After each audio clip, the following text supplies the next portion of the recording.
जय हिंद साथियों, एक बार फिर स्वागत है आपका अपने ऑनलाइन प्लेटफॉर्म पर। जैसा कि आप सभी को पता है, भर्तियों का पिटारा खुल चुका है। वर्तमान समय में क्या है, अधीनस्थ बोर्ड और आरपीएससी ने जो पेपर बनाए हैं उनमें क्या है, मूल किताबों में से क्वेश्चन दिए जा रहे हैं। उन्हीं मूल किताबों में से जो क्या है, राजस्थान माध्यमिक शिक्षा बोर्ड या एनसीईआरटी के बच्चे पढ़ते हैं उनमें से क्वेश्चन आ रहे हैं। अपने शुरुआत करते हैं आज उन्हीं बुकों की या उन्हीं किताबों की क्या है, ऑनलाइन अध्ययन करेंगे और उनमें से कौन से क्वेश्चन बन सकते हैं वो बताए जाएंगे इस वीडियो के माध्यम से। इसमें क्या है, हम शुरुआत करेंगे, ये क्या है, राजस्थान की का स्वतंत्रता आंदोलन व शौर्य परंपरा से। ये माध्यमिक शिक्षा बोर्ड राजस्थान की क्या है, एक बुक है साथियों, जिसमें क्या है, अलग अलग चैप्टर में आपके क्या है, एग्जाम से रिलेटेड क्या है, बातें बताई गई है। जैसे बात करें अगर इसमें, तो इसमें क्या है, 1857 की क्रांति जो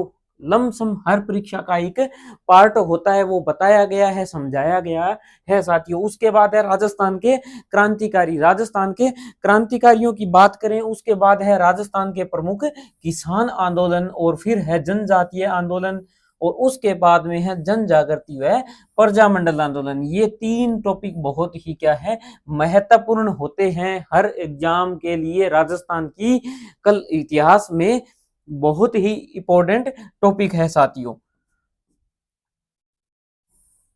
उसके बाद है राजस्थान का एकीकरण। राजस्थान का एकीकरण हर परीक्षा का क्या है, एक पार्ट होता है। उसके बाद राजस्थान की शौर्य परंपरा। अब बात करें संदर्भ सूची की, ये क्या है, इसमें बताया गया है जो यह किताबें बनाई गई है वो किन किताबों से कलेक्ट की गई बातों के आधार पर या किन किताबों से क्या है, कंटेंट लिया गया है साथियों। शुरू करते हैं, पहले अपने पहला चैप्टर है 1857 की क्रांति। इस चैप्टर में बताया गया है भी 1857 की क्रांति आखिरकार क्यों हुई, कारण क्या था, 1857 की क्रांति के पीछे आधार क्या था, उसके पीछे कौन से ऐसे मूलभूत कारण थे, कौन से ऐसे दीर्घकालीन कारण थे, कौन से ऐसे अल्पकालीन कारण थे जिसके कारण ये क्रांति हुई और लोगों को विद्रोह करना पड़ा, सैनिकों को विद्रोह करना पड़ा और सामंतों को विद्रोह करना पड़ा। उसके बाद में इसमें बताया गया है भी कहां कहां राजस्थान में मुख्य रूप से क्रांति हुई। उसके बाद में इसमें बताया गया है भी क्रांति की असफलता के कारण क्या थे। संपूर्ण सार इस वीडियो के माध्यम से आपको बताया जाएगा। शुरू करते हैं अपने पहला क्या चैप्टर। पहला चैप्टर है 1857 की क्रांति। अब इसमें बताया है, मुगल साम्राज्य के पतन के पश्चात देश में उत्पन्न अराजकता से राजस्थान भी अछूता नहीं रहा। औरंगजेब की मृत्यु से उत्पन्न शक्ति रिक्ता को एक बार तो मराठों ने भर दिया। मराठों ने दक्षिण में प्रभुत्व स्थापित करने के पश्चात मालवा और गुजरात में अपना प्रभुत्व स्थापित किया।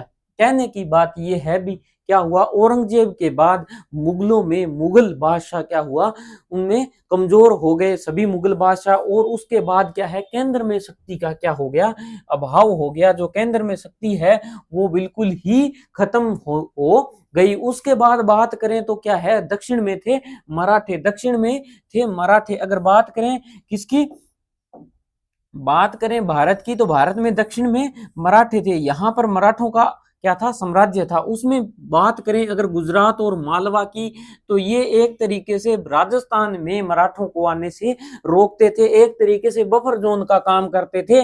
गुजरात और मालवा, जो आजकल मालवा का पठार पढ़ा जाता है साथियों, उस वो ही क्या था, मालवा का पठार था। वो एक बार तो बफर जोन का कार्य कर रहा था, परंतु क्या हुआ, धीरे धीरे इस गुजरात और मालवा पर किसका अधिकार हो गया, इस मालवा और गुजरात पर अधिकार हो गया किसका, मराठों का। मराठों का अधिकार होने से क्या है, राजस्थान में उनकी एंट्री आसान हो गई।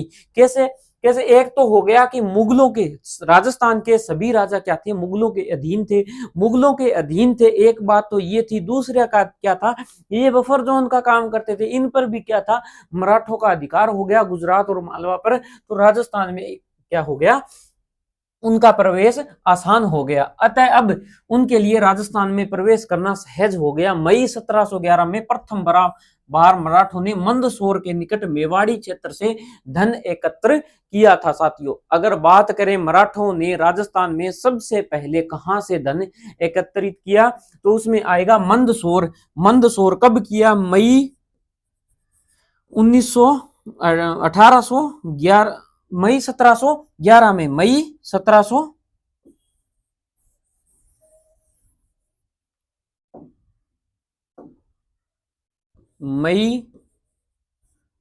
1711 में मराठों ने मंदसौर से, ये क्वेश्चन महत्वपूर्ण है साथियों, मंदसौर जो मेवाड़ में था और वर्तमान में मंदसौर है भीलवाड़ा में, वहां से क्या किया?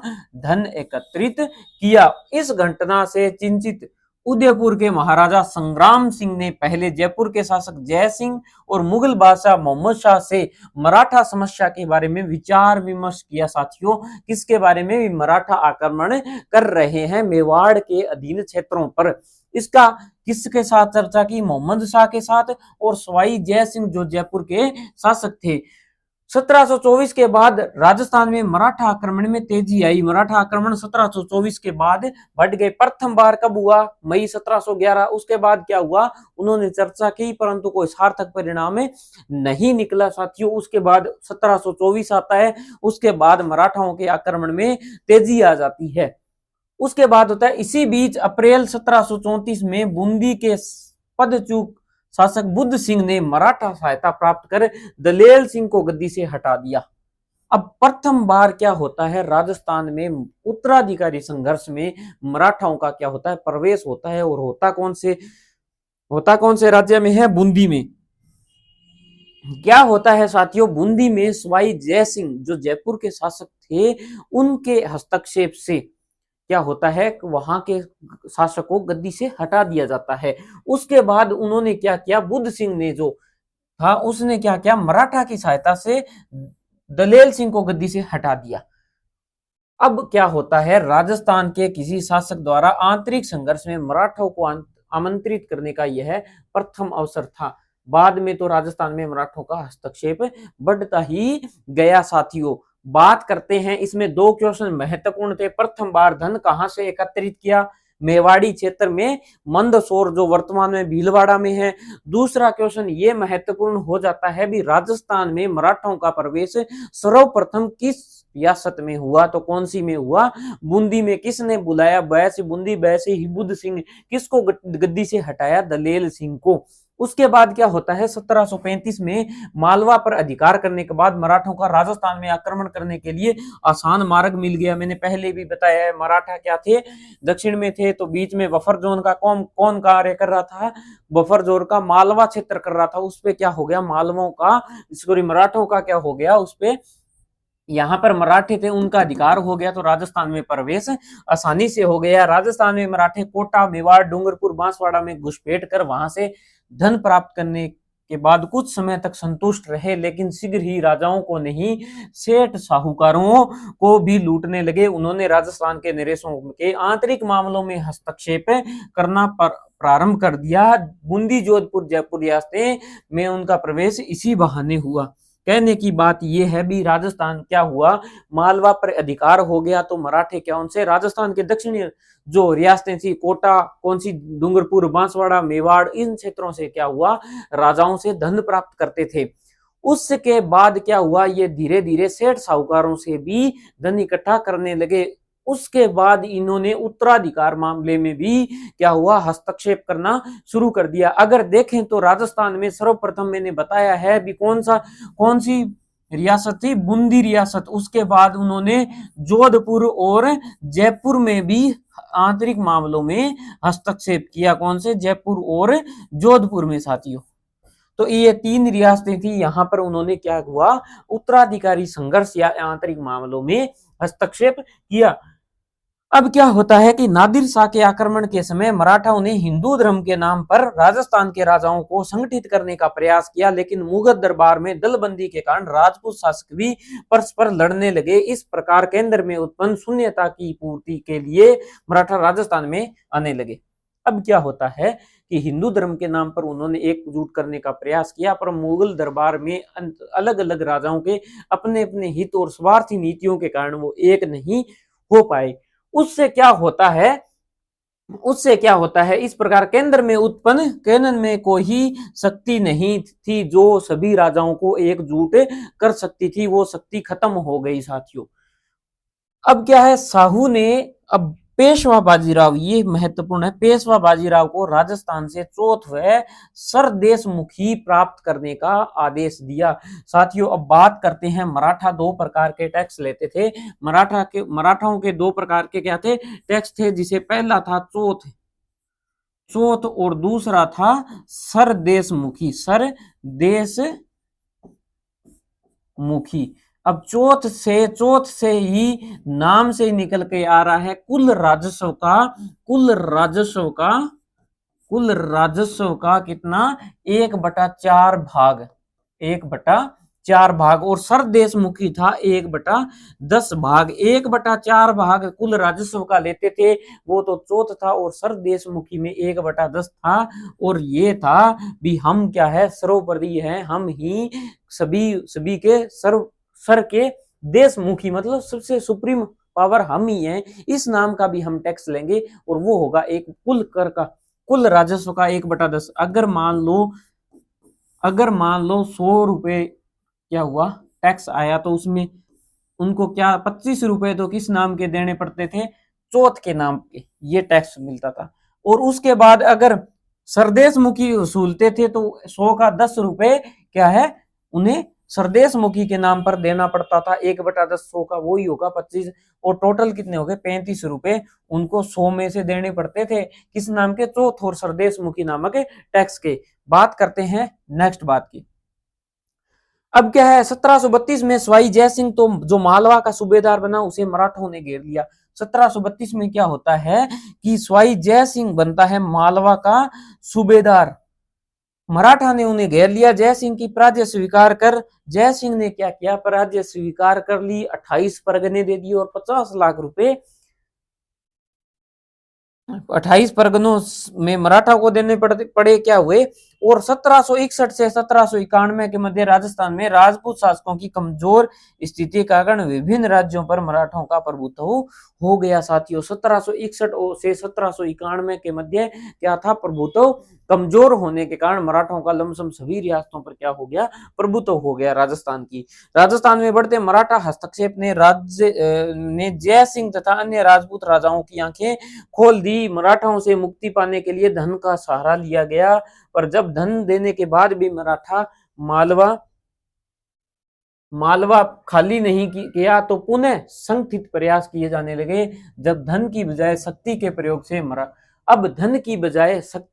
से मराठों को राजस्थान से निकालने का निश्चय किया गया। साथियों अब क्या होता है कि अब मराठाओं की लालसा बढ़ती गई, उन्होंने क्या किया कि धन लेकर भी क्या है, मालवा को खाली नहीं किया। तो अब क्या है, सवाई जय सिंह ने सोचा भी इनको क्या करते हैं, हम पुनः शक्ति के माध्यम से खदेड़ने का प्रयास करते हैं। इसी प्रयास में क्या हुआ, जुलाई 1734 क्या होता है, एक तारीख आती है जुलाई 1734 में क्या होता है, जयपुर, जोधपुर, उदयपुर, कोटा, किशनगढ़, नागौर, बीकानेर के शासक मेवाड़ में हुरडा नामक स्थान पर एकत्र हुए और 17 जुलाई 1734 ईस्वी को एक संधि पत्र पर हस्ताक्षर हुए। अब तारीख आती है 17/7/1734, याद रखने की ट्रिक है 17/7/1734, यानी 17 जुलाई 1734। नाम था स्थान का हुरडा। हुरडा कहाँ है, वर्तमान में भीलवाड़ा में हुरडा नामक स्थान पर। हुरडा कहाँ है, भीलवाड़ा में एक सम्मेलन होता है, राजस्थान के सभी शासक उसमें जाते हैं, जिसे हुरडा सम्मेलन कहते हैं। उसमें एक संधि पत्र पर हस्ताक्षर होते हैं। उनकी शर्तें क्या थी, उनके अनुसार राजस्थान के सभी शासक विपत्ति के समय सहयोग देने का वादा किया भी, एक किसी पर विपत्ति आएगी तो सभी उनका सहयोग करेंगे। उसके बाद सेकंड शर्त क्या थी, वर्षा ऋतु के बाद मराठों के विरुद्ध कार्रवाई हेतु रामपुरा में एकत्रित होना तय हुआ। कौन से स्थान पर, रामपुरा नामक स्थान पर, ये याद रखना साथियों, कई बार क्वेश्चन आया हुआ है। कौन से स्थान पर? रामपुरा में। किसी राजा के शत्रु को अपने राज्य में आश्रय या शरण न देने की शपथ ली, परंतु इस सम्मेलन के वांछित परिणाम नहीं निकले। अब हुरडा सम्मेलन की बात करें तो उसमें पहली शर्त क्या थी? शर्त हुरडा सम्मेलन की क्या थी? विपत्ति के समय सहयोग, विपत्ति के समय सहयोग। अब बात करते हैं नेक्स्ट की, तो रामपुरा में वर्षा ऋतु के बाद, वर्षा ऋतु के बाद रामपुरा में मिलेंगे। कहां मिलेंगे? रामपुरा में। उसके बाद बात करें नेक्स्ट शर्त की, तो वो थी क्या थी? एक दूसरे के शत्रु को आश्रय नहीं देंगे। इसके एक दूसरे का शत्रु को आश्रय नहीं। ये तीन महत्वपूर्ण क्या थी? ये तीन महत्वपूर्ण शर्तें थी या तीन महत्वपूर्ण संधि में बातें थी जो उन्होंने की। परंतु क्या हुआ? एक दूसरे के स्वार्थ के कारण या अपनी नीतियों के कारण क्या हुआ? यह जो था हुरडा सम्मेलन असफल हो गया। साथियों, असफल होने के क्या कारण थे? वांछित परिणाम नहीं निकला क्योंकि आप रियासती शासकों में आपसी द्वेष था। क्या हुआ था? आपस में एक दूसरे से ईर्ष्या करते थे। प्रतिभा संपन्न क्रियाशील नेतृत्व का अभाव रहा। रियासतों की स्वार्थी नीतियों का कार्य संभवतः सम्मेलन की असफलता के लिए उत्तरदायी था भी। ठीक है, अब बात करें अगर असफल होने के कारण, अब बात करते हैं किस कारण क्या हुआ असफल रहा। असफलता के कारण पूछ लेते हैं, क्वेश्चन आ सकता है भाई। क्यों? कथन और कारण दोनों आ सकते हैं। असफलता के कारण क्या थी? हुरडा सम्मेलन की असफलता के कारण। अगर कारण खोजें तो पहला कारण था द्वेष भावना। अगर बात करें दूसरे की तो क्या था? नेतृत्व का अभाव। कोई नेता नहीं था, नेतृत्व का अभाव। और बात करें तीसरी कारण की तो तीसरा कारण था स्वार्थी नीतियां। साथियों, तीन महत्वपूर्ण कारण थे। स्वार्थी नीतियां भी इनमें महत्वपूर्ण रोल अदा कर गई। इस कारण हुरडा सम्मेलन क्या हुआ? असफल हो गया। हुआ कब? हुरडा सम्मेलन हुआ 17/7/1734। 17/7 17 दूनी होती है 34।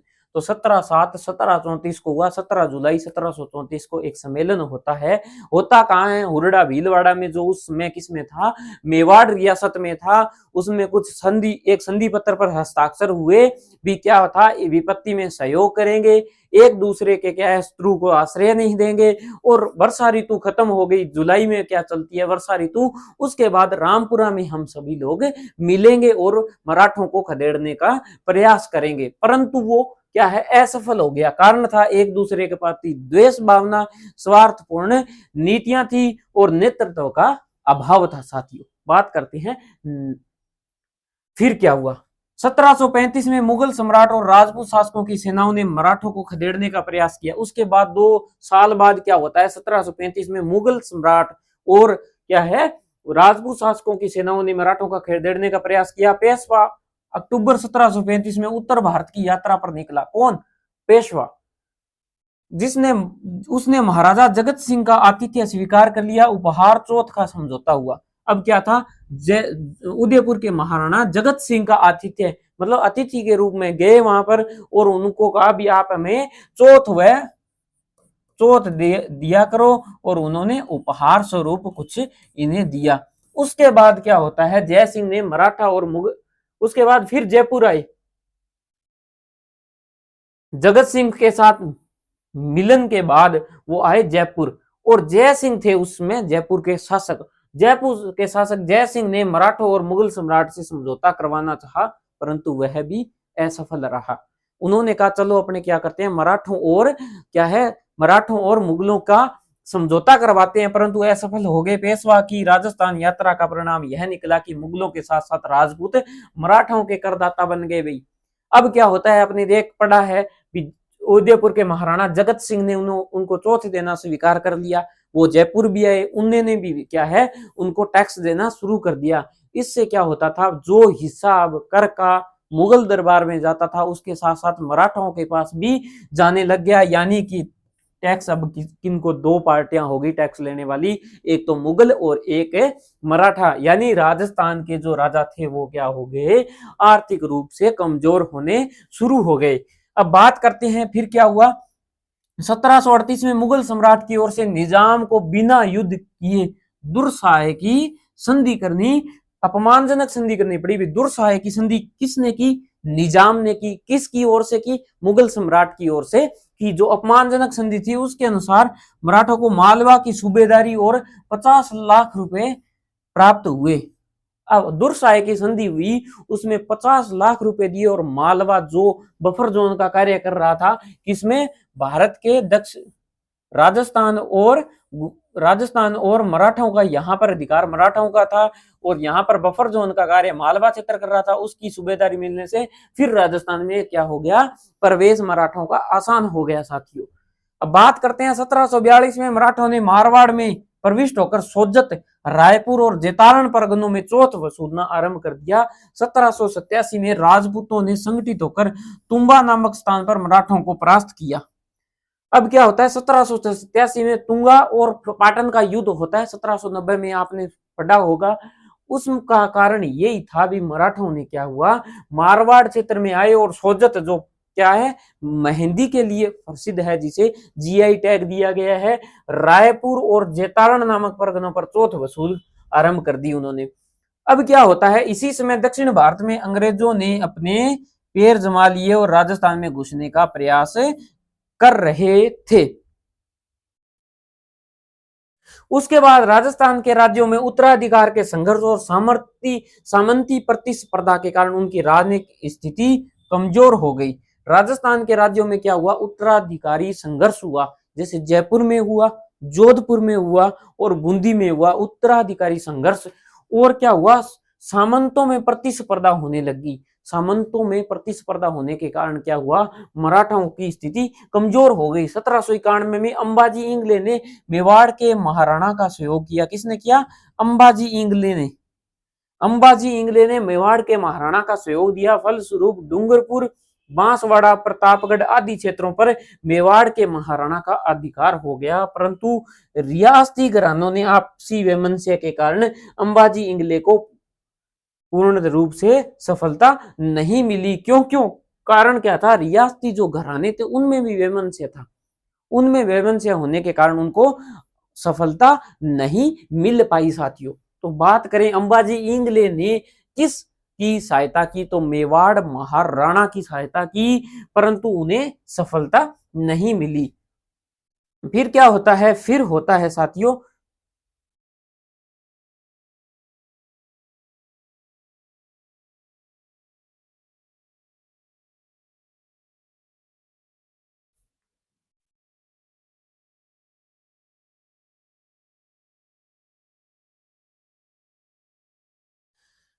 फिर क्या होता है राजस्थान में। अब क्या होगा कि उसके बाद 1802 में अमीर खां पिंडारी ने नाथ द्वारा पर अधिकार कर लिया। कब किया, 1802 में। भीम सिंह रियासती घराने के आपसी वैमनस्य को नियंत्रित नहीं कर पाए। 1803 में मेवाड़ के शासक ने जयपुर के नरेश के माध्यम से अंग्रेजों से संधि करने का प्रयास किया, परंतु असफल हो गए। 1802 में नाथ द्वारा पर किसने अधिकार किया, अमीर खां पिंडारी ने। 1803 में भीम सिंह ने जयपुर नरेश के माध्यम से किसके साथ संधि करने का प्रयास किया, तो मराठों अंग्रेजों के साथ संधि करने का प्रयास किया। अब क्या होता है कि 1793 से 1813 के मध्य जोधपुर की अव्यवस्था का मुख्य कारण क्या था, सामंती प्रतिस्पर्धा, संकीर्णता, उत्तराधिकार का संघर्ष। यानी कि 20 साल तक क्या रहा, जोधपुर में संघर्ष बना रहा। सामंतों में प्रतिस्पर्धा हो रही थी, संकीर्णवाद आ रहा था। उसके बाद एक महत्वपूर्ण फैक्टर था, आपस में उत्तराधिकार को लेकर संघर्ष हो रहा था।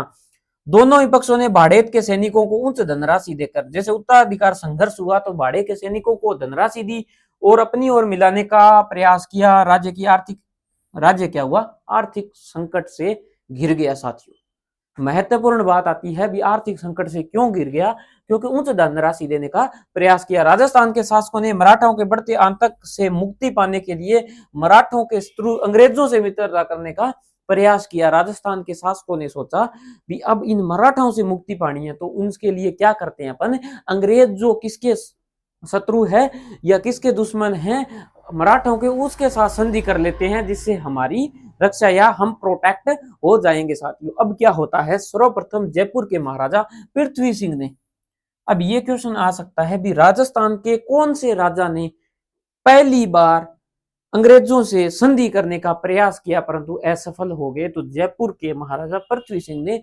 1776 में ही प्रयास कर लिया था। साथियों, एक प्रतिनिधि किसके पास भेजा, गवर्नर जनरल के पास भेजा, अंग्रेजों से मैत्री की इच्छा प्रकट की। जोधपुर राज्य ने भी ऐसा ही प्रयास किया परंतु सफल नहीं हुआ।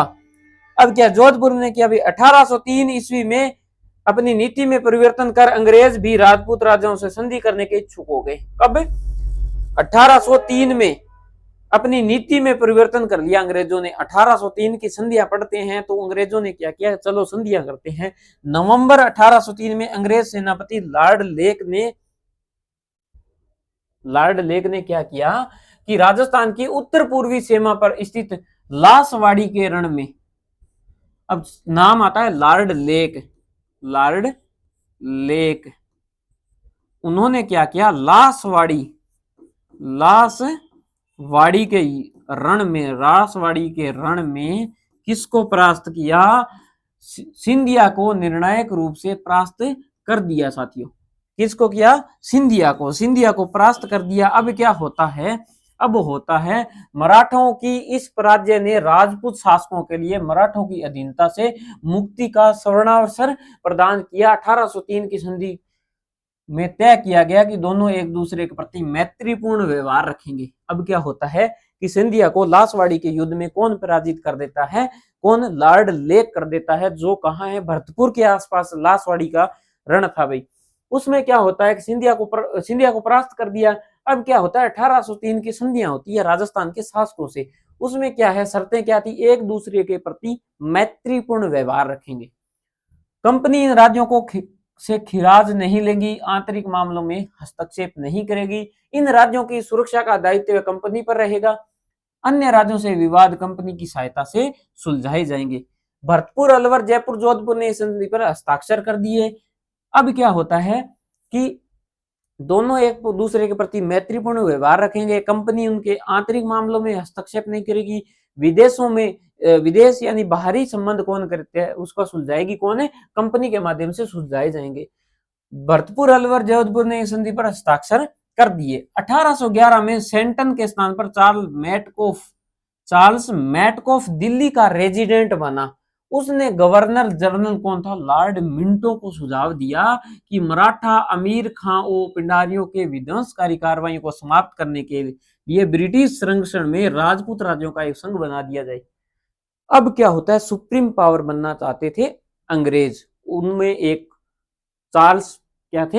चार्ल्स मैटकॉफ आए दिल्ली के रेजिडेंट बनकर 1911 में, तो 1811 में उसने क्या कहा, लॉर्ड मिंटो जो वायसराय थे उनको कहा कि गवर्नर जनरल थे लॉर्ड मिंटो, उनको कहा कि क्यों न पिंडारी आक्रमण कर रहे हैं, उधर से मराठा आक्रमण कर रहे हैं, हम क्या करते हैं, राजपूत राजाओं का एक संघ बना देते हैं जिससे इन लोगों की सुरक्षा होगी और उन दोनों यानी पिंडारियों और मराठाओं के आतंक से मुक्ति मिल जाएगी। साथियों, अब क्या होता है, तत्कालीन गवर्नर लॉर्ड हेस्टिंग्स सभी विरोधियों का दमन कर भारत की में कंपनी की सर्वोच्च सत्ता स्थापित करना चाहता था। कौन, तत्कालीन गवर्नर जनरल कौन था, लॉर्ड हेस्टिंग्स। उसने कहा भी अपन एक काम करते हैं, कंपनी यानी ब्रिटिश ईस्ट इंडिया कंपनी की सर्वोच्चता स्थापित करते हैं। उसके लिए अपने को क्या करना पड़ेगा, उसके लिए अपने को करना पड़ेगा एक काम, और क्या करना पड़ेगा, पिंडारियों और मराठाओं के आतंक को खत्म करना पड़ेगा। साथियों, किंतु यह काम कैसे संभव था? किंतु यह तभी संभव था जब होलकर व सिंधिया को उनके राज्यों में सीमित कर दिया जाए, पिंडारियों की शक्ति का दमन किया जाता।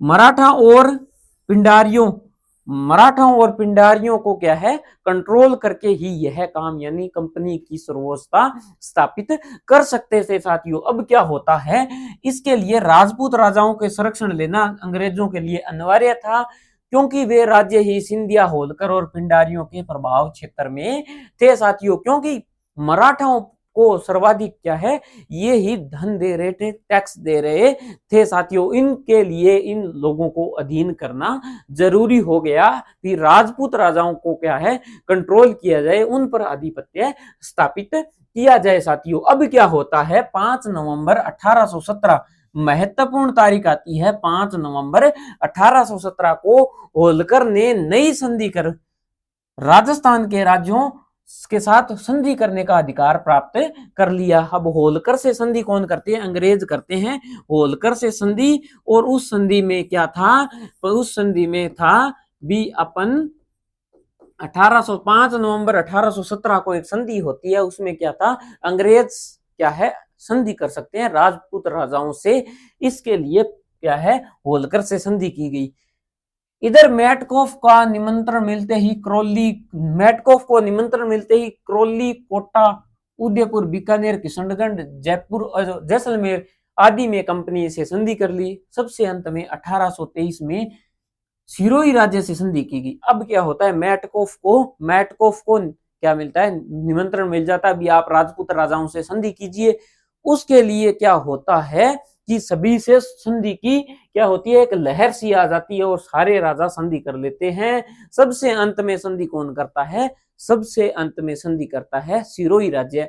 उसका कारण ये था, सिरोही राज्य को क्या है, जोधपुर वालों ने बोल दिया भी सिरोही हमारे ही अधीन है, हमसे संधि का मतलब है सिरोही से ऑटोमेटिक संधि आपकी हो गई। परंतु उस टाइम राजा थे शिव सिंह, उन्होंने कहा भी अंग्रेजों को, आपको अगर हमारे राज्य पर प्रभुत्व स्थापित या हमसे संधि करनी है तो एक अलग संधि करनी पड़ेगी, जोधपुर वाली मान्य नहीं रहेगी साथियों। अब क्या होता है कि ये संधियां 1817 में होती है और 1947 तक, जब तक भारत आजाद रहा तब तक क्या होती है, अक्षुण्ण बनी रहती है साथियों। अब क्या होता है, 19वीं सदी के आरंभ में 20 रियासतें थी, 17 राजपूत, 2 जाट और 1 मुस्लिम शासक, और वो था टोंक पर द्वारा शासित थी। इन राज्यों के साथ की गई संधियों की कुछ सामान्य शर्तें थी। अब जब संधि हुई उसमें कुछ सामान्य शर्तें थी, कुछ विशिष्ट थी जो राज्य से संबंधित थी। संधि की सामान्य शर्तें इस प्रकार थी। अब बात होती है साथियों, 1817 में संधि की जाती है। संधि 2 प्रकार से होती है, एक में तो सामान्य सारों के लिए ही संधियां थी, दूसरी थी भी कुछ राज्य की अलग परिस्थितियों के कारण उनके साथ अलग से कुछ बातें जोड़ी या कम की गई साथियों। अब बात करते हैं सामान्य शर्तें क्या थी। सामान्य शर्तों में थी, अंग्रेजों की सर्वोच्चता स्वीकार कर ले। संधि द्वारा रियासती शासकों ने अंग्रेजों की सर्वोच्चता स्वीकार कर ली, यानी हमारे माई बाप कौन हैं, वो अंग्रेज हैं, यानी सर्वोच्च कौन होगा, सर्वोच्च अंग्रेज ही होंगे। उसके बाद क्या होता है, अंग्रेजों ने रियासती शासकों को वसानुगत राज्याधिकार स्वीकार कर लिया। अब क्या होता है कि अंग्रेजों ने कहा भी आपके उत्तराधिकार का मामला होगा वो चलता रहेगा, हम किसी प्रकार का हस्तक्षेप नहीं करेंगे, बिल्कुल भी हस्तक्षेप नहीं करेंगे। अंग्रेजों ने बाहरी आक्रमण से प्रत्येक राज्य की सुरक्षा करने और आंतरिक शांति बनाए रखने की सहायता का आश्वासन दिया साथियों। हम क्या है, बाहर से आपकी रक्षा करेंगे और आंतरिक शांति व व्यवस्था बनाए रखेंगे। पहली संधि की शर्त थी साथियों भी अंग्रेज सर्वोच्च होंगे, ठीक है। दूसरी शर्त ये बनाई गई भी क्या है, आपके जो उत्तराधिकार मामले होंगे, वसानुगत मामले होंगे, वो चलते रहेंगे। आपकी बाहर से जो आक्रमण होंगे आप पर, उनसे रक्षा हम करेंगे, आंतरिक शांति भी हम बनाए रखेंगे साथियों। उसके बाद संधि करने वाले प्रत्येक राज्य में एक अंग्रेज पॉलिटिकल एजेंट रखना तय किया गया। साथ ही यह आश्वासन भी दिया गया कि पॉलिटिकल एजेंट उनके राज कार्यों में हस्तक्षेप नहीं करेगा साथियों। अब क्या होता है कि ब्रिटिश संरक्षण के बदले रियासती शासकों को अपनी विदेश नीति अंग्रेजों को सौंपनी पड़ी। अपने आपसी विवादों को अंग्रेजों की मध्यस्थता हेतु प्रस्तुत करने का वादा करना पड़ा साथियों। अब क्या होता है, आवश्यकता पड़ने पर रियासती शासक अपने राज्य की समस्त सैनिक साधन किसको दे देंगे, अंग्रेजों को दे देंगे साथियों। अंग्रेजों को वार्षिक खिराज देने संबंधी धारा सभी राज्यों की संधियों से अलग अलग थी साथियों। अब क्या होता है, देखो संधि, संधि की शर्तें देखें। सामान्य शर्तों की बात करें तो पहला था सर्वोच्च कौन, सर्वोच्च कौन, सर्वोच्च अंग्रेज। उसके बाद बात करें, दूसरी बात थी उत्तराधिकार में कोई भी, उत्तराधिकार में कोई भी हस्तक्षेप नहीं करेंगे, उत्तराधिकार हस्तक्षेप नहीं होगा या वशानुगत चलता रहेगा, हस्तक्षेप नहीं। उसके बाद क्या किया गया, उसके बाद किया गया भी बाहरी आक्रमण से अंग्रेज रक्षा, बाहरी आक्रमण से अंग्रेज रक्षा करेंगे, आक्रमण से रक्षा, बाहरी आक्रमण से रक्षा। आंतरिक शांति भी बनाए रखेंगे, आंतरिक शांति भी अंग्रेज बना के देंगे, आंतरिक शांति। अब बात करें चौथे शर्त की, तो चौथी शर्त ये थी भी क्या है, विदेशी संबंध कौन निर्धारण करेंगे, विदेशी संबंध अंग्रेज निर्धारित करेंगे साथियों, अंग्रेज निर्धारित करेंगे। विदेशी संबंध कौन निर्धारित करेंगे, अंग्रेज निर्धारित करेंगे। और क्या है, किसी के साथ किसी राजा का अगर विवाद किसी राजा से हो गया है तो उसको भी कौन सुलझाएगा, अंग्रेज सुलझाएंगे। तो आपसी संबंध, आपसी विवाद, आपसी विवाद भी अंग्रेज सुलझाएंगे। अब एक शर्त में ये थी भी, एक और शर्त थी और वो थी साथियों कि अब एक पॉलिटिकल एजेंट रखना पड़ेगा, पॉलिटिकल एजेंट रखना पड़ेगा। एजेंट कहां रखना पड़ेगा, दरबार में, राजा को दरबार में रखना पड़ेगा। वो सिर्फ मॉनिटरिंग करेगा, किसी भी मामले में हस्तक्षेप नहीं करेगा, केवल और केवल उनका काम क्या था, मॉनिटरिंग का काम था। उसके बाद एक क्या था, छठी शर्त ये थी भी, छठी शर्त ये थी भी जो पॉलिटिकल, वो जो खिराज होगा वो क्या था, अलग अलग निर्धारित किया गया, खिराज क्या था, अलग अलग निर्धारित किया गया था। उसके बाद क्या थी, एक शर्त थी सेना, अगर अंग्रेजों को आवश्यकता पड़ी तो सेना क्या है, किसको देनी पड़ेगी, राजा को, अंग्रेजों को देनी पड़ेगी। यह महत्वपूर्ण क्या थी, शर्तें थी साथियों। खिराज की राशि कैसे निर्धारित की जाए, तो उन्होंने कहा भी जो आप क्या थे, मराठाओं को जो खिराज देते थे, कर देते थे, चौथ और सरदेश मुखी में जितना पैसा देते थे वो हमें देना, हम आपका क्या है, प्रोटेक्ट, आपकी प्रोटेक्शन करेंगे और क्या है, अन्य राजाओं से आपकी क्या है, रक्षा भी करते रहेंगे। ये था क्या है, खिराज की है राशि का निर्धारण करने के लिए मराठाओं को दिया जाने वाला खिराज को आधार बनाया गया। ब्रिटिश संरक्षण स्वीकार करने के फलस्वरूप क्या होता है, राजस्थान के रियासती नरेशों की सुरक्षा तो प्राप्त होगी, राजस्थान के राजाओं को सुरक्षा प्राप्त होगी ब्रिटेन से, क्या है, ब्रिटिश क्या है, संधियों से, परंतु क्या होगी, अपनी स्वतंत्रता खोनी पड़ी। अब क्या है, विदेशी संबंध तय नहीं कर सकते, अन्य राजाओं से कोई विवाद हो गया उसमें क्या है, मध्यस्थता अंग्रेज ही करेंगे, सेना अगर जरूरत पड़ी तो अंग्रेजों को सौंपनी पड़ेगी, फिर क्या है, एक निर्धारित लगान देना पड़ेगा। दरबार की गतिविधियों पर नियंत्रण स्थापित करने कौन लग गया, पॉलिटिकल एजेंट स्थापित करने लग गया। अब बात करें, उपयुक्त संधियों के कारण राजस्थान के राज्यों पर बहुविध प्रभाव पड़े। संधियों से क्या हुआ, प्रभाव पड़ा, कंपनी सरकार को नियमित रूप से खिराज देने से राजस्थान के राज्यों की आर्थिक स्थिति कमजोर हो गई, होनी भी थी, ठीक है। पॉलिटिकल एजेंट राज्य में व्यवस्था बनाए रखने के नाम पर निरंतर हस्तक्षेप करने लगे। पॉलिटिकल एजेंटों ने क्या किया, हस्तक्षेप करना आरंभ कर दिया, भी हम क्या है, हम क्या कर रहे हैं, हम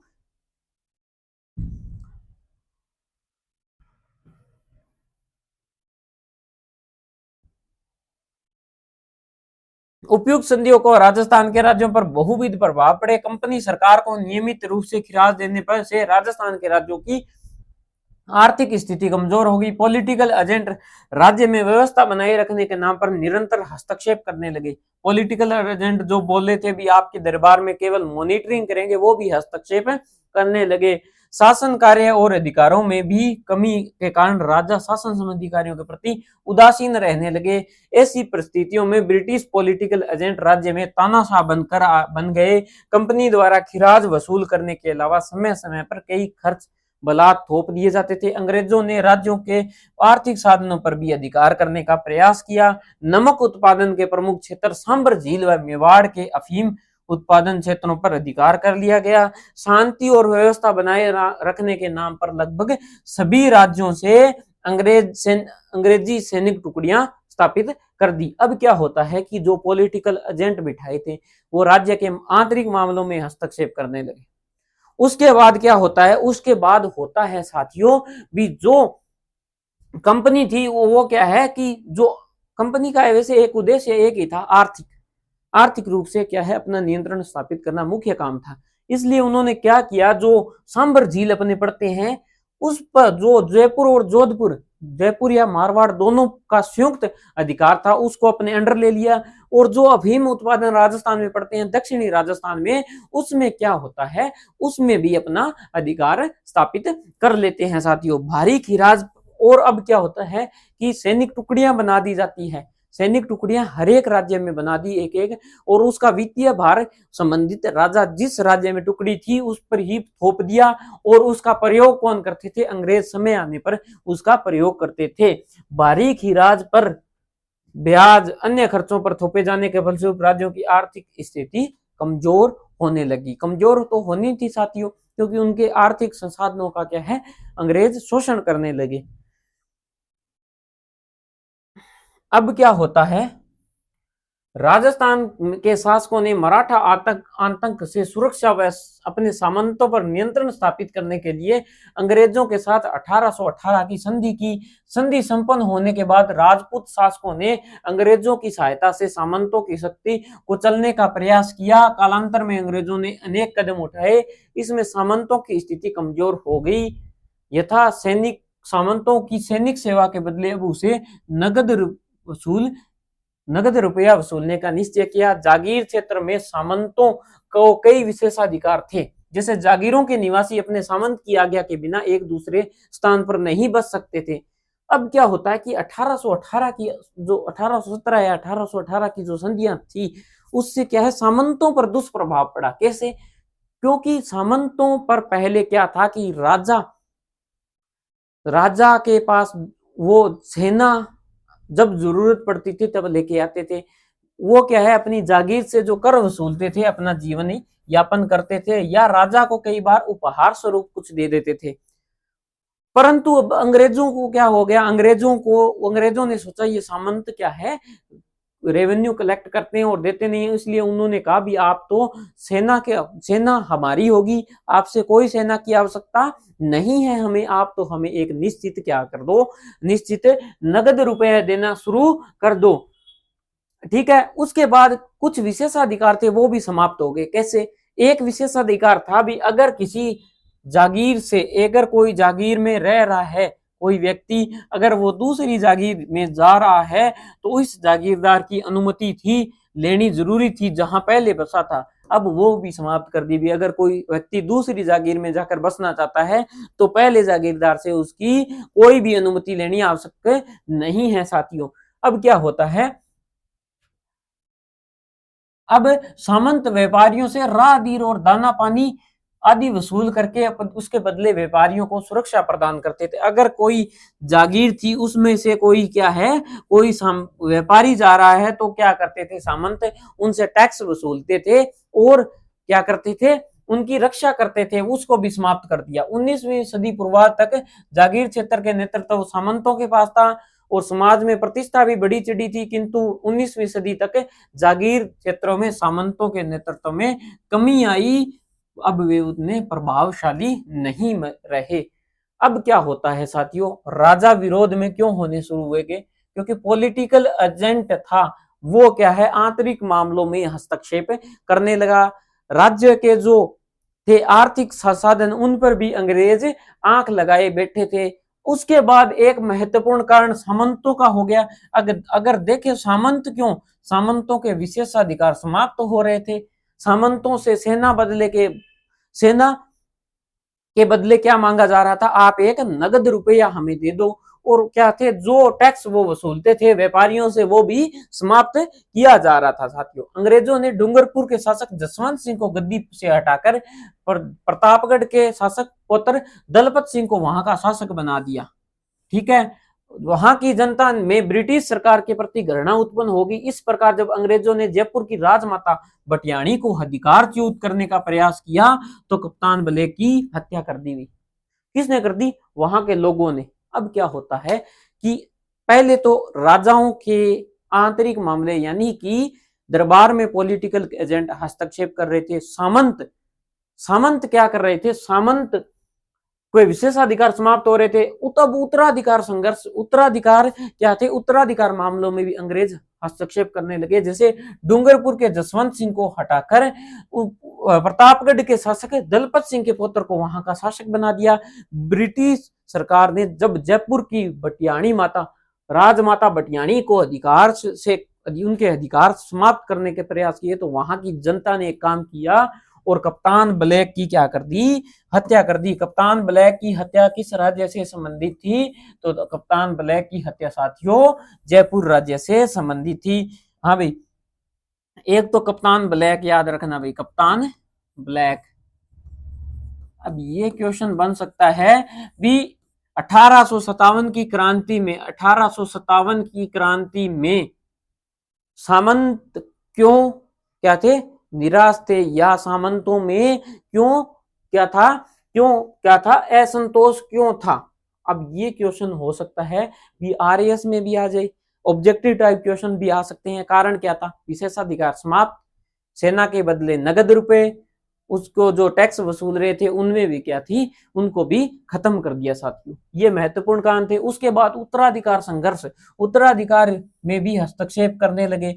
अब क्या होता है, कोटा में अंग्रेजों ने तत्कालीन महाराव किशोर सिंह के विरुद्ध रियासत के फौजदार जालिम सिंह के दावों का समर्थन किया। कोटा के में अंग्रेजों ने तत्कालीन महाराव किशोर सिंह के विरुद्ध रियासत के फौजदार जालिम सिंह का दावा का समर्थन किया, जिससे कोटा के हाडा राजपूतों के विरुद्ध हथियार लेकर खड़े हो गए। अलवर भरतपुर रियासतों में अंग्रेजों ने हस्तक्षेप कर वहां अवैसक राजकुमारों को गद्दी पर बिठा दिया। अब देखो भी, कोटा में भी हस्तक्षेप किया, डूंगरपुर में हस्तक्षेप किया, जयपुर में हस्तक्षेप किया, उसके बाद अलवर भरतपुर में तो हद ही हो गई, वहां के क्या थे शासकों को हटा दिया और अवैसक राजकुमारों को गद्दी पर बिठा दिया। कारण था उसका भी अवैसक राजकुमारों को क्या है, शासन कौन चलाएंगे, उसका अंग्रेज ही चलाएंगे, वहां का पॉलिटिकल एजेंट ही चलाएगा, जो क्या है अंग्रेजों के इशारे पर हर काम करता था साथियों। क्योंकि शासक अवैसक होने की स्थिति में अंग्रेज राज्य के प्रशासन पर अपना नियंत्रण स्थापित करने का अवसर मिल गया। जोधपुर के महाराजा मान सिंह भी ब्रिटिश सरकार के घोर विरोधी थे। उनके प्रयत्नों से अन्य रियासतों में भी ब्रिटिश सत्ता के विरुद्ध असंतोष पनपने लगा साथियों। अब क्या है, राजनीतिक आधिपत्य स्थापित होने के कारण अंग्रेज सरकार ब्रिटिश भारत की भांति राजस्थान पर भी सांस्कृतिक विजय प्राप्त करने को उत्सुक हो उठी। ब्रिटिश सरकार ने सामाजिक सुधार के लिए प्रचलित परंपराओं, रीति रिवाजों और कुरीतियों को समाप्त करने के लिए विशेष कदम उठाए। अब महत्वपूर्ण आ जाता है भी, क्या हुआ कि अंग्रेजों ने क्या है सामाजिक और संस्कृति में सुधार करने का प्रयास किया। उन्होंने कन्यावाद, सती प्रथा, दास प्रथा, बाल विवाह, इनको क्या है समाप्त करने का, जैसे कन्यावध, दास प्रथा, सती प्रथा सम्मिलित थी, इस दिशा में उठाए गए कदम से जनता यह समझने लगी कि अंग्रेज राजस्थान के सामाजिक ढांचे को विघटित करना चाहते हैं। अंग्रेजों की सामाजिक और सामान्य जीवन में हस्तक्षेप की नीति ने जनता में असंतोष उत्पन्न कर दिया।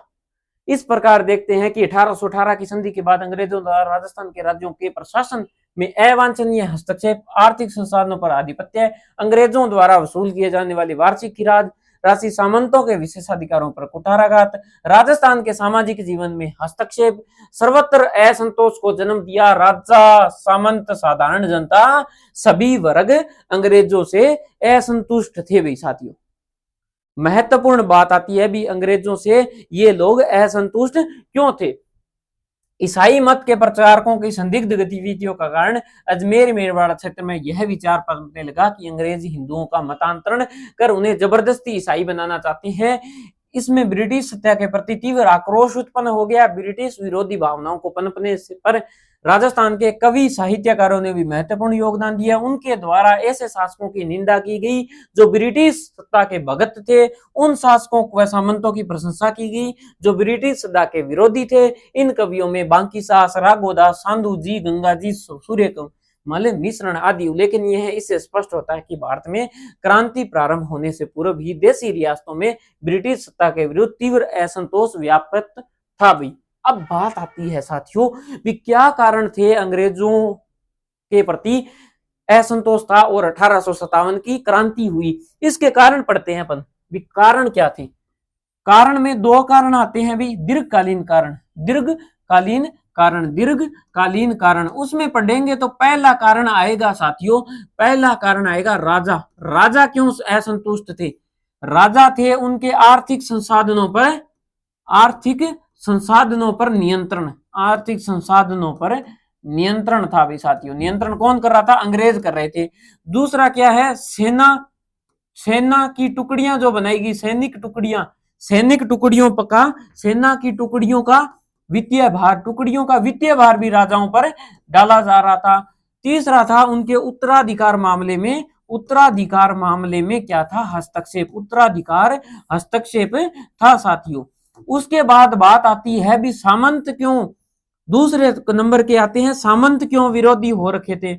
सामंतों का विरोध होने का कारण था, पहला कारण था साथियों कि उनके क्या है, सेना पहले तो वो सेना क्या है उपलब्ध करवाते थे। सेना के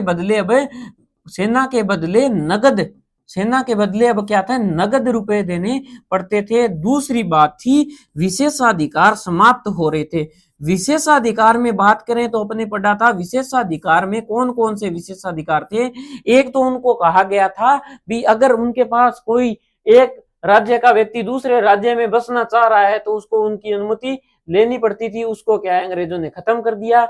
और जो सेठ साहूकार व्यापारी जाते थे राजा को क्या थे, सामंत को जो टैक्स देते थे वो भी खत्म कर दिया। अब बात करते हैं तीसरी के साधारण जनता में क्यों असंतोष था भाई। अब बात करें साधारण जनता में असंतोष क्यों था। साधारण जनता में असंतोष था सांस्कृतिक और सामाजिक सुधार, सांस्कृतिक व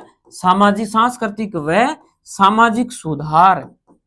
उसके बाद बात करें दूसरे कारण की तो दूसरा कारण आप सभी को पता है साथियों कि क्या थे? ईसाई मिशनरियां, ईसाई धर्म प्रचारक।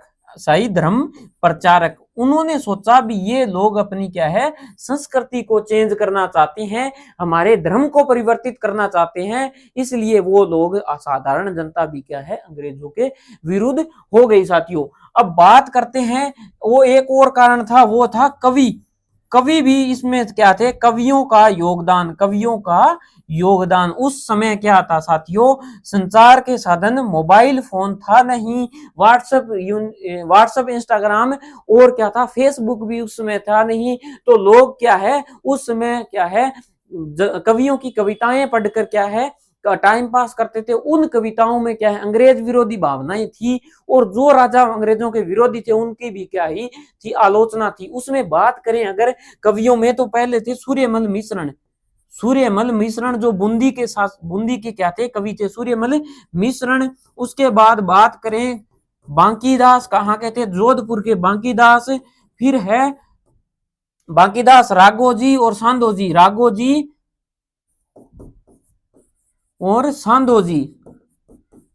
सांधोजी ये प्रमुख कवि थे 1857 की क्रांति के साथियों। इन्होंने क्या है जनता में क्या है विरोधी भावनाएं उत्पन्न कर दी और जो राजा अंग्रेजों के विरोधी थे उनकी प्रशंसा ये लोग करते थे। ये महत्वपूर्ण कारण थे। दीर्घकालीन कारण अगर पूछे तात्कालीन कारण तो तात्कालीन कारण में अपने पढ़ते हैं चर्बी वाले कारतूस।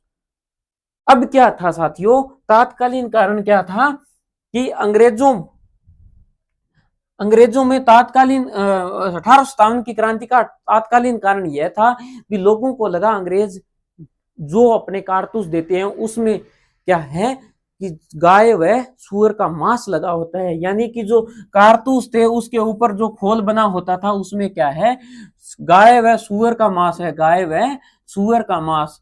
और ये दोनों क्या है, गाय हिंदुओं के लिए और सूअर मुसलमानों के लिए क्या थे, पवित्र थे। उन्होंने सोचा भी ये क्या है, अपने मुंह से जो कारतूस होता था उसको मुंह से छीलना पड़ता था, मुंह में गाय और सूअर का मांस देके हमारा धर्म भ्रष्ट करना चाहते हैं। ये महत्वपूर्ण कारण था 1857 की क्रांति का तात्कालीन कारण है। अगर पूछ ले किसी एग्जाम में भी 1857 की क्रांति का दीर्घकालीन कारण क्या था, तो राजा क्यों असंतुष्ट थे, सामंत क्यों असंतुष्ट थे, साधारण जनता असंतुष्ट क्यों थी, कवि क्यों क्या थे, कवियों का क्या योगदान रहा, ये महत्वपूर्ण दीर्घकालीन कारण थे रहे साथियों 1857 की क्रांति के। अब पढ़ते हैं अपन सन 1857 की क्रांति प्रारंभ होने के समय राजस्थान में अंग्रेजी सैनिकों की 6 छावनियां थी। पहली थी नसीराबाद, छावनियों में पहली नसीराबाद, फिर नीमच, फिर देवली, फिर ब्यावर, एरिनपुरा और टोंक, ब्यावर, एरिनपुर और एरिनपुर वह कौन से थे, खेरवाड़ा। ये महत्वपूर्ण 6 छावनियां थी। इन सभी छावनियों में लगभग 5000 सैनिक थे। किसी भी छावनी में कोई अंग्रेज सैनिक नहीं था, केवल 30 अंग्रेज अधिकारी थे साथियों। अगर पूछ ले 1857 की क्रांति के समय राजस्थान में कितनी छावनियां थी, तो कितनी थी साथियों, 6 छावनियां थी। उसमें से सिर्फ और सिर्फ केवल 30 ही अंग्रेज अधिकारी थे। बाकी क्या थे, बाकी सभी हिंदू या भारतीय थे। मेरठ में क्रांति प्रारंभ होने की सूचना जैसे ही राजस्थान के एजीजी को प्राप्त हुई, उसने देशी रियासतों के शासकों को यह आवश्यक निर्देश दिया कि वे क्रांतिकारियों को अपने राज्य में न घुसने दे, जो भी ब्रिटिश सत्ता का विरोध करे उन्हें कठोरता पूर्वक दमन करे। जैसे यह सूचना प्राप्त हुई एजीजी को, मेरठ में क्या हो गई है, क्रांति हो गई है साथियों, तो उन्होंने कहा कि प्रत्येक राजा को कहा भी अपने क्या है, किसी भी बाहरी क्रांतिकारी को अपने राज्य में घुसने नहीं देना है। अगर आपको लगे भी कोई आपके राज्य में क्रांति कर रहा है तो उसे भी कठोरता पूर्वक दमन कर दो।